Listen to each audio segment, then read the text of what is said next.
নমস্কার। নাটক তাহার নাম রচনা, নাট্যকার বিধায়ক ভট্টাচার্য, প্রযোজনা আমরা অমরকারী, সম্পাদনা সঙ্গীত ও নির্দেশনায় সুদীপ্ত ব্যানার্জি। চরিত্রে রয়েছেন কব্বর মন্ত্রী। শুরু করছি নাটক তাহার নামটি রঞ্জনা।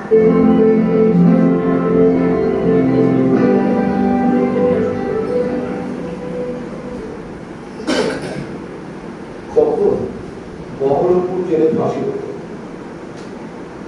কৃষ্ণপক্ষের রাত, নিবিড় অন্ধকার। ফাঁসির আসামি কৌশিক ভূত মৃত্যুর প্রতীক্ষায়। কয়েক ঘন্টা পরে তার ফাঁসি হবে।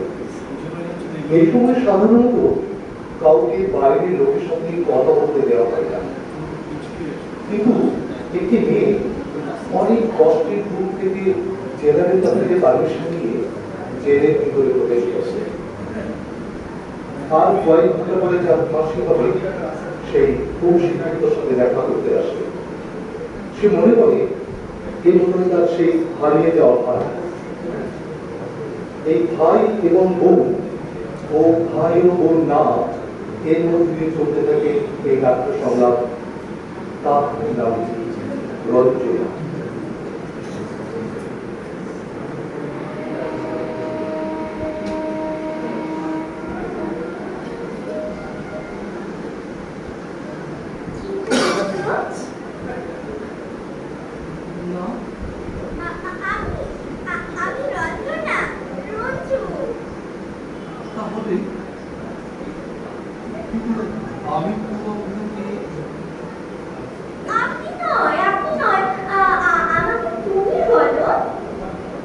না না না, আমি চিনতে পারছি না। তোমার নাম কি? আমার নাম কৌশিক ভূত। ঠিক জানো ওই কি তোমার নাম? নিশ্চয়ই জানি। জীবনের শেষ মুহূর্তে দাঁড়িয়ে কেমন বা মৃত্যুর কথা বলবো। গ্রামে যাওনি তুমি কোনোদিন? খঞ্জনা, বাহ, ভারী মিষ্টি নাম তো। হ্যাঁ, খঞ্জনা। খঞ্জনা খঞ্জনা। খঞ্জনা। তোমার বাড়ি কোথায়? বাঁকুড়া জেলায়। কেষ্টপুর না বিষ্ণুপুর ভুলে গেছি। কেন? ছেলেবেলায় বাড়ি থেকে পালিয়ে এসেছিলাম তো। তুমি বই ভালোবাসো? বই? বই? হ্যাঁ হ্যাঁ, কবিতার বই, রবীন্দ্রনাথের বই, যা তুমি প্রত্যেকদিন রাত্রে ঘুম পাড়াবার সময় আমাকে আবৃত্তি করে শোনাতে। আবৃত্তি কাকে বলে আমি তাই জানি না। ও, কোন হাই স্কুলে পড়তে তুমি? কত দূর এগোতে পারিনি, স্কুল থেকেই পালিয়েছিলাম। কি জেলারের কাছে শুনলাম তুমি একটা বই লিখেছো? লেখাপড়া জানো না, একটা বই লিখলে কি করে?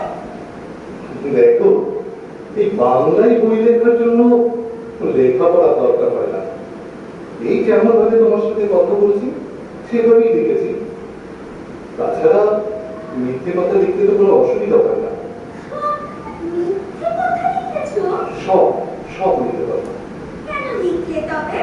কি করবো বলো, লোকের খুশির জীবনের মধ্যে রোমাঞ্চ খুঁজে আমি সেইটি বেশি করে দিয়েছি। আমি আমি এত কথা জিজ্ঞেস করছি বলে তুমি রাগ করছো না তো? না না না না, আমার সাথে কথা বলে তুমি যদি সান্ত্বনা পাও, কেনই বা তাতে বাদ সর্ব বলো। আর কিছু জিজ্ঞেস করার থাকলে করতে পারো।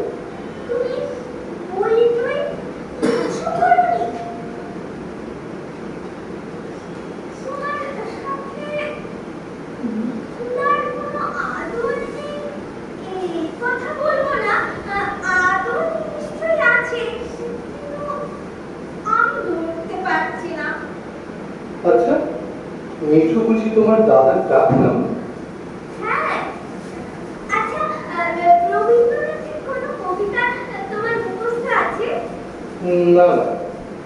আমি কয়েকটি লাইন বলি, দেখো তো তার পরের লাইনগুলো তোমার মনে পড়ে কিনা।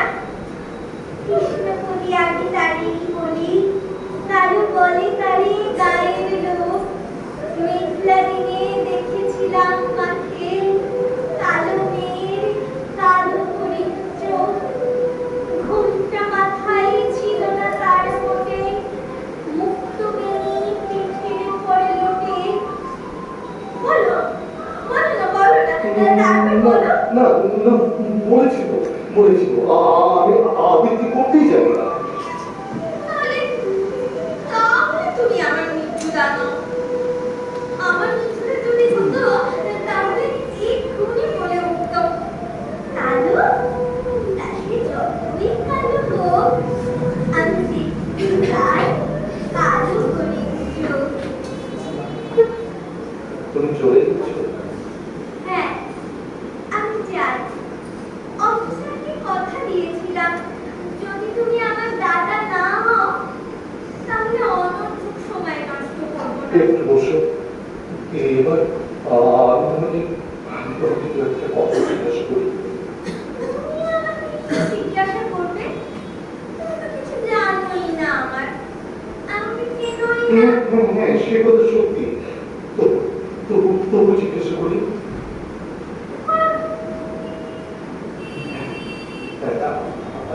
হ্যাঁ, আমি কথা বলবো, আমি ফাঁসির হাড়িটাকে আমাদের করে তাকিয়ে থাকবে, তাহলে না। তুমি দাঁড়াও, হ্যাঁ, আমি জানাটা বন্ধ করে দিয়ে আসি।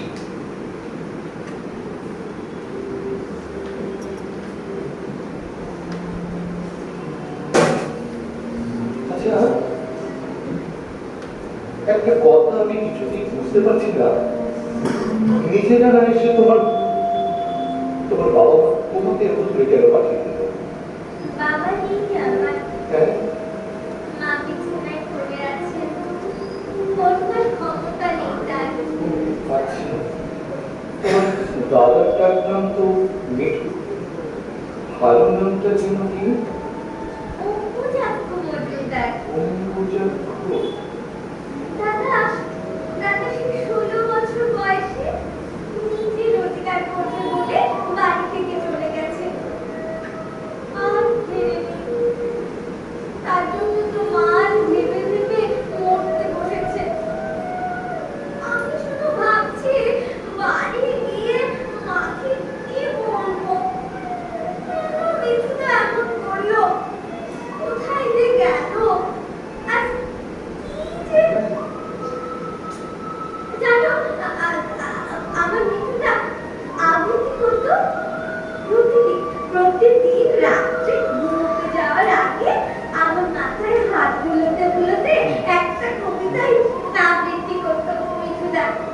সে যে আমরা দুজন একটি গায়ে থাকি, সেই আমাদের একটি মাত্র সুখ। জানো তো, ওই কবিতাটার সাথে না আমাদের আশ্চর্য মিল। আমাদের গায়ের নাম খঞ্জনা, নদীর নাম অন্নদা, আমার নাম রঞ্জনা। কি যে হলো, কি করে যে সব হারিয়ে গেল, মাকে গিয়ে আমি কি বলবো? আচ্ছা, অম্বুজাক্ষ মজুমদার না? হ্যাঁ, দাঁড়াও, আমার একটা ঘটনার কথা মনে পড়ছে। হ্যাঁ, তারও নাম অম্বুজাক্ষ ছিল। কিরকম চেহারা তার? লম্বা, ছিপছিপে, মাথায় কালো চুল। হ্যাঁ, সবই মিলে যাচ্ছে, সব একদম মিলে গেল। আমরা তখন মানে আমি আর অম্বুজ কলকাতায় মেসে থেকে কাজ করতে চেষ্টা করতাম। ও প্রায় খঞ্জনা গ্রামের কথা ও তার ছোট বোনের কথা বলতো, কিন্তু ও যে ভালো আবৃত্তি করতে জানে না, এটা কখনো বলেনি। তুমি মিঠুনের সঙ্গে এক মেশে ছিলে? হ্যাঁ, ও, মিঠুনা তোমায় কি বলতো? বলতো স্বপ্নের কথা, ভবিষ্যতে কেমন করে বড় হবে, কেমন করে বেশি টাকা রোজগার করবে, এই সব কথা। মাকে টাকা পাঠানোর জন্য ও যেন পাগল হয়ে গেছিল। রোজ মেস থেকে সকালে বেরিয়ে যেত আর ফিরতো অনেক রাতে। যখন ক্লান্ত হয়ে শুয়ে পড়তো, আমি আস্তে আস্তে তার পাশে গিয়ে শুতাম। জিজ্ঞাসা করতাম, হ্যাঁ রে অম্বুজ, কিছু হলো? কোনো উত্তর দিতাম না। আমি কিন্তু তাকে বলতাম, চল না আমাদের আড্ডায়, সেখানে কিছু একটা ব্যবস্থা নিশ্চয়ই হবে। এবারেও কোনো উত্তর নেই তার কাছ থেকে। জানো, অম্বুজ কত চেষ্টা করেছে টাকা রোজগারের জন্য। একদিনের একটা ঘটনা তোমাকে বলি শোনো। কলকাতায় কলেজ স্ট্রিটে খুব হইচই, লোকজন চিৎকার করছে, পকেট মার, পকেট মার। ও অম্বুজ ধরা পড়েছে পকেট মারতে গিয়ে। না না না না না, আমার মিঠুটা কিছুতেই হতে পারে না, হতেই পারে না। আমার মিঠুটা পকেট কাটতেই পারে না। নিশ্চয়ই পারে না। তোমার মিঠুদা পকেট কাটতে পারে না আমি জানি, অম্বুজ কখনো পকেট কাটতে পারে না আমি জানি, কিন্তু শহরের লোক তাকে দোষী সাব্যস্ত করে পুলিশের হাতে ধরিয়ে দিলে। তারপর কোনো প্রমাণ ছিল না। তারপর তারপর সেই এক চেষ্টা, কাজ করতে হবে, পয়সা রোজগার করতে হবে, মা বোনের কাছে টাকা পাঠাতে হবে। ওকা অন্য জানতো না যে সমাজের রথের চাকাকে ঘুরিয়ে কিভাবে টাকা তৈরি করতে হয়। একদিন একদিন দলের সর্দার বিলুর কাছে নিয়ে গেলাম, কিন্তু কিন্তু সে তো তোমার দাদা, তাই সে কিছুতেই খারাপ কাজ করে টাকা রোজগার করবে না। এদিকে এদিকে মেসের মালিক হুকুম দিল যে 12 ঘন্টার মধ্যে টাকা না দিলে মেস থেকে মেসে ঢোকা তারা হবে না। তারপর কি করলো মিঠুদা? তোমার মিঠুদা কিছু করেনি, করলাম আমি। আমার বাম পাশে থাকতো সরকারি অফিসের পুরনো দেয়া। সেই দিন তার মাস মাইনে টাকা তার সুটকেসের মধ্যে রাখতে রেখেছিলাম। সেই টাকা তার অবর্তমানে সুটকেসে ভেঙে মালিকের হাতে দিয়েছিলাম আর বলেছিলাম, আর কিছুদিন আমাদের থাকতে দিন, তারপর নিশ্চয় টাকার ব্যবস্থা আমরা করে দিতে পারবো। না না না, আমার সঙ্গে তোমার মিঠুদা মালিককে বলেছিল। আর সেই রাত্রে তো তোমার মিঠুদা একটা আবৃত্তি করেছিল। হ্যাঁ, বড় মিষ্টি সে আবৃত্তি। এমন আবৃত্তি আমি আমি এটাকে কখনোই শুনিনি। আর আমাকে না দেখতে শিখিয়ে দিয়েছিল জানো। আর কখনো না কখনো দুজনে আমরা একসাথে আবৃত্তি করতাম। এমনি 2-4টে শিখিয়েছিল, কিন্তু ওই যে তুমি বলে না কি জানো, আমরা দুজনেই কে এটা আমাকে সত্যি শেখাই।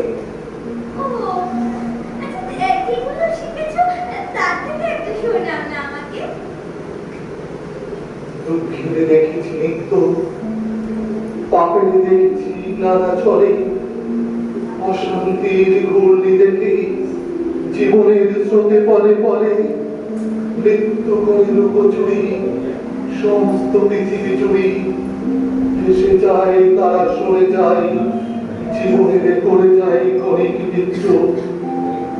আজ দেখো তাহাদের অগ্রবেণী বিরাট স্বরূপ, তারপরে তারা সম্মুখে বড় কম্পিত মুখে তোরে দাঁড়ি করি ভয়।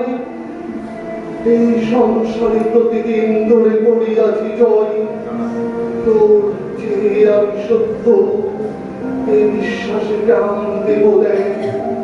শান্তি সত্য, শিব সত্য, সত্য সেই চিরন্তন জ্ঞান।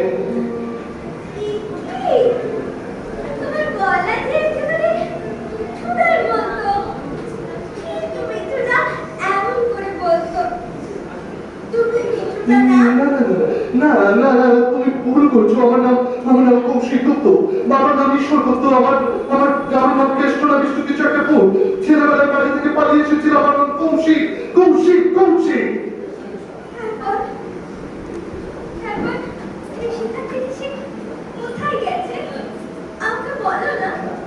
পূর্ণনা অর্থকুম্ভ কি একটা যোগে সেদিন আমরা গঙ্গায় স্নান করতে গেছি। হ্যাঁ, স্নান করে উঠেছি এমন সময় একটি মেয়ে আত্মচিৎকার করে কেঁদে উঠল, ওগো তোমরা কে কোথায় আছো? আমার ছেলে হারিয়ে গেছে, তাকে খুঁজে এনে দাও। একজন একজন বলল, দূরে দূরে ওই যে জলে ডুবে যাচ্ছে। অনেকে লাফিয়ে পড়লো জলে। যে দেখি আমার পাশে অম্বুজ নেই, সেও জলে ঝাঁপ দিয়েছে।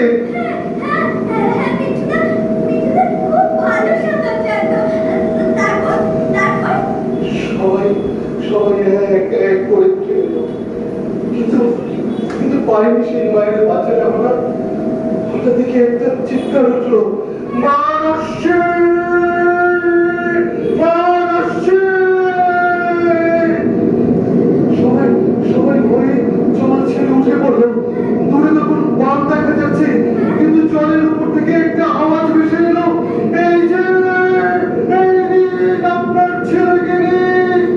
দেখি দেখি ডান হাতে ছেলেটিকে ধরে, বাম হাতে জল কাটতে কাটতে বাংলার সেই বীর সন্তান অম্বুজাক্ষ মজুমদার ছেলেটিকে তীরে রেখে এলো। একজন গিয়ে ছেলেটিকে তুলে নিল, কিন্তু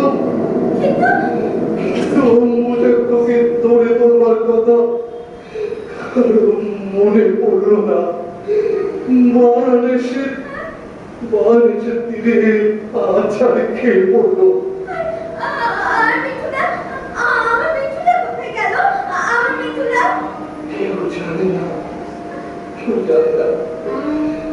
সে তো খুব বড় লোক ছিল না, সে তো মঠ মন্দির সব কিছু তৈরি করেনি। সে কেবল একটি মাকে তার ছেলে বিয়ে দিতে গিয়েছিল। তাই মনে হয় সমুদ্রের বান তাকে সমুদ্রে টেনে নিয়ে গেল।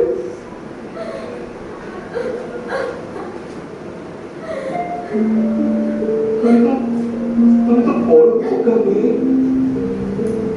এত বড় বীর যার ভাই, সে কখনো অমন করে কাঁদতে পারে? কাঁদা উচিত। রঞ্জনা, এই রঞ্জনা, গর্ব হচ্ছে না তোমার মিঠুদার জন্য?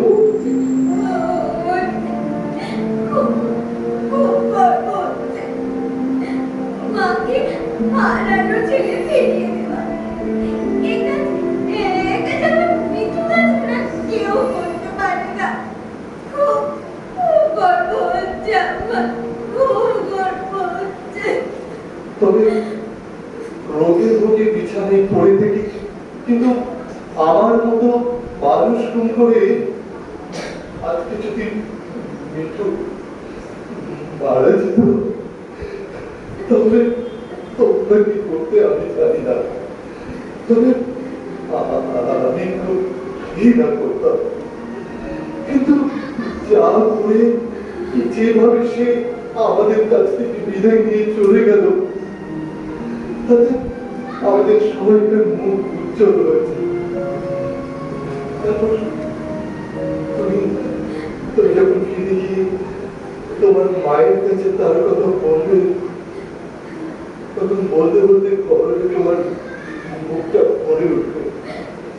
মা এমন বীর পুত্রকে গর্বে ধরেছিলেন বলে আনন্দের চোখে জল ফেলবে।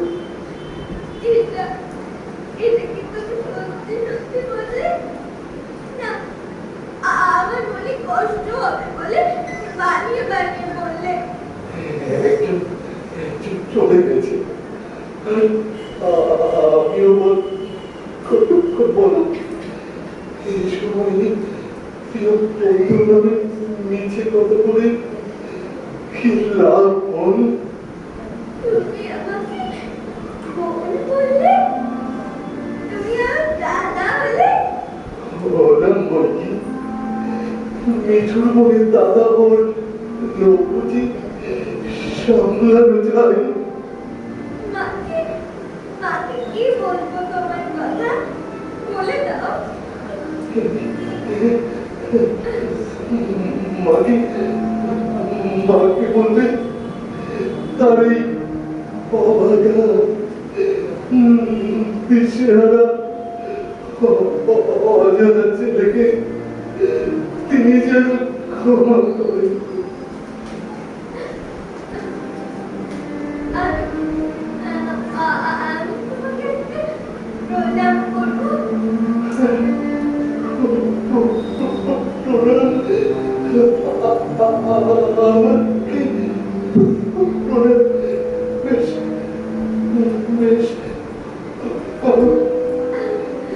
কিন্তু আমি তোমাকে কি দিয়ে আশীর্বাদ করব? কি দেব রঞ্জনা? মেঠো তার কোন চিহ্ন রেখে যেতে পারো, সেটা মন্দ পারব, কিন্তু আজ এইখানে এই জেলের মধ্যে ওই উপরে টাইম পিসের মধ্যে দিয়ে চলে যাওয়ার সময়কে সাক্ষী রেখে তুমি তোমার দাদা পেলে, আর আমি বোন পেলাম।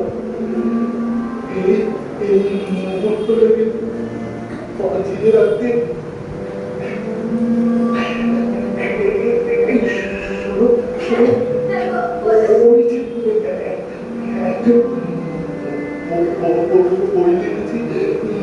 বলেছিলাম না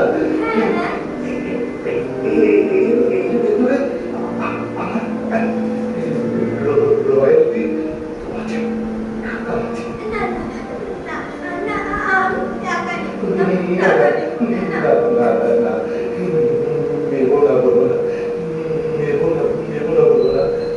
ভাইয়ের টাকা বন্যা নিলে নেবে বল।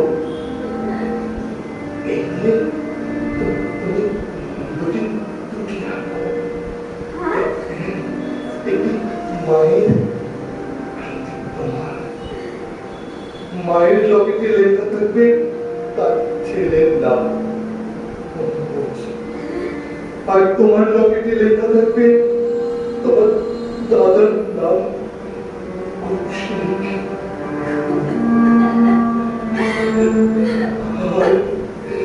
সেই দিকে তাকালেই তোমার মনে পড়বে তোমার এই কপালে তোমার মনে পড়বে এই গণিত দাদার নাম, তার কথা, তার গণিত দাদার কথা মনে পড়বে। ভাই ফোটা দিলে তোমার চোখ যদি এক ফোটা জল তারপরে গড়িয়ে পড়ে, তবে সেই জল নিশ্চয়ই আমার কপালে জল জল করবে, জল জল করবে। তাই হবে, তাই হবে। আমি চাই আমাদের এই গ্রামের নাম কি অঞ্জনা, আমাদের সেই নদীর নাম কি অঞ্জনা, আমার নাম তো জানি গায়ের পাঁচজনে, আমাদের সেই তাহার নাম কি অঞ্জনা। আমরা দুজন একটি গায়ে থাকি, সেই আমাদের একটি মাত্র সুখ। গাছের গাছে গায়ের তৈরি পাখি, তাহার জানি নাচে আমাদের সুখ। আমাদের এই গায়ের নামটি অঞ্জনা, আমাদের এই নদীর নামটি অঞ্জনা, আমার নাম তো চাই গায়ের পাঁচজনে, আমাদের সেই তাহার নামটি রঞ্জনা।